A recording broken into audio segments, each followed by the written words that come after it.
Here's a pattern I see in almost every coach I train. They notice something in their client, a shift, a pause, an emotion rising to the surface, and they acknowledge it. They name what they saw. Then they move on. 2/3 of the skill completed. The whole point missed. If this sounds familiar, you're not alone. And that's exactly what we're going to fix today. So here's what actually happens in session after session. You see something, maybe your client's shoulders drop or their voice catches or they look away when they mention a particular name. You notice it. Good. Then you acknowledge it. You say something like, I noticed you paused there, or something shifted just now. Also good. But then you move right along to your next question. And this is where transformation gets left behind. The client knows you saw something, but they never got the chance to explore what it meant. Let's look at how ICF frames this. The marker says the coach notices, acknowledges, and explores the client's emotions, energy shifts, nonverbal cues, or other behaviors. I want you to pay attention to that word and. It's highlighted for a reason. This isn't a menu where you pick 2 out of 3. All 3 actions are required for competency. Notice, acknowledge, and explore. Not 1, not 2, but 3 distinct actions that work together. Let me break these down so you know exactly what each one means in practice. Notice, this is your awareness. You see something, hear something, sense something in your client.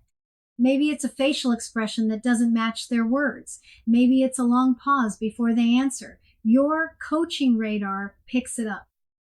Acknowledge. Now you name it. You let the client know you noticed. This brings what was invisible into the light. Explore, and here's where most coaches stop short. You invite the client to go deeper into what you noticed. This is where learning actually happens. Let me show you the difference between incomplete and complete practice. Incomplete sounds like this.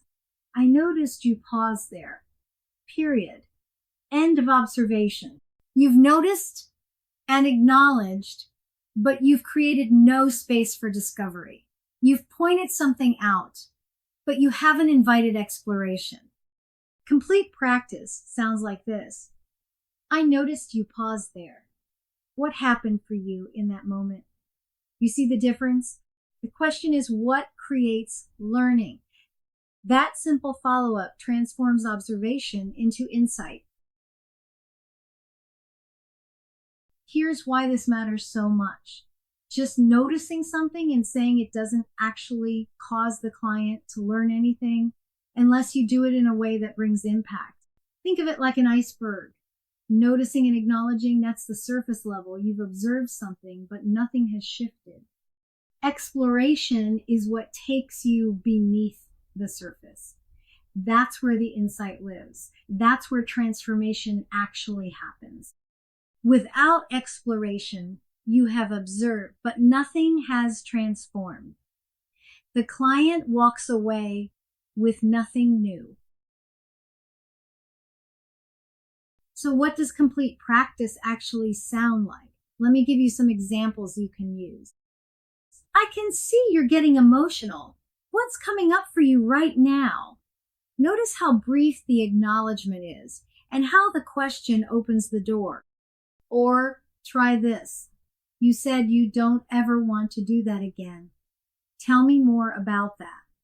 You're using their words and inviting them deeper.